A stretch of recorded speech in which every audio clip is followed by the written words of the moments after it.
Registration charges भरते हैं, long term capital gain tax, short term capital gain tax और न जाने क्या क्या।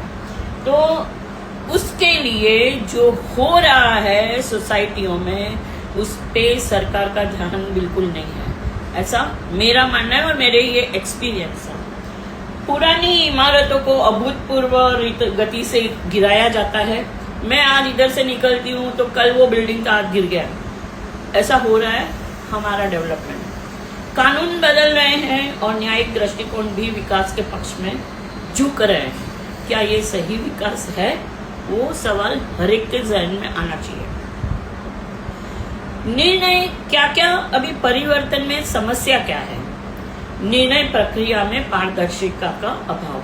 कमेटी आपको कुछ नहीं बताएगी, कुछ भी नहीं, और वो खुद ही डिसाइड करेगी। और इसका एक रीजन भी है कि जो ये डील करता है उसको कस्टमरी जो है वो ब्रोकरेज मिलती है। प्रॉब्लम वहां पर नहीं है, तुम ब्रोकरेज लो, मगर तुम लोगों को बताओ, जो स्टेक होल्डर है उससे तुम शेयर करो। वो नहीं होता है, एक भी डिटेल शेयर नहीं की जाती है। और मैंने तो ये भी देखा है, हमें बोलना नहीं चाहिए मगर ये हकीकत है कि लीज होल्ड प्रॉपर्टी जिसका असाइनमेंट हो गया है वो कोऑपरेटिव रजिस्ट्रार डीडीआर उसको ओनरशिप में कन्वर्ट करके डीम कन्वेंस देते हैं। क्या ये सही है? मैं अथॉरिटीज से पूछना चाहती हूँ कि क्या इस पे पाबंदी जरूरी है कि नहीं। रूल्स और रेगुलेशन, हर एक जितनी भी गाइडलाइंस आती है वो एकदम मैंडेटरी नहीं होती है, तो फिर गाइडलाइंस बनाते ही क्यों हो? अगर मैंडेटरी नहीं है तो गाइडलाइंस बनाओ ही मत, जो होता है वो होने दो। लोगों का पैसा है, लोगों का फ्लैट है, उसकी पसीने की कमाई से वो घर बनाता है और वो लिटिगेशन में जाता है, उसका जिम्मेदार कौन? कमिटी या फिर अथॉरिटी या फिर बिल्डर या फिर अपना न्याय जो करने वाला कानून है वो कानून? कोई भी जवाब नहीं मिलता है। तो ये एक निर्णय प्रक्रिया में पारदर्शिता का अभाव है और बहुत सारे ये इंसिडेंट, एक नहीं, प्रबंधित समितियों द्वारा शक्ति का दुरुपयोग होता है।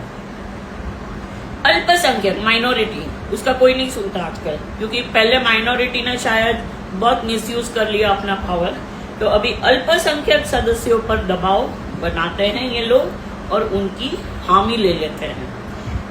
कानूनी सुरक्षा की कमी है और कई मामलों में अल्पसंख्यक सदस्यों को धमकी या गलत जानकारी देकर सहमति देने के लिए मजबूर किया जाता है।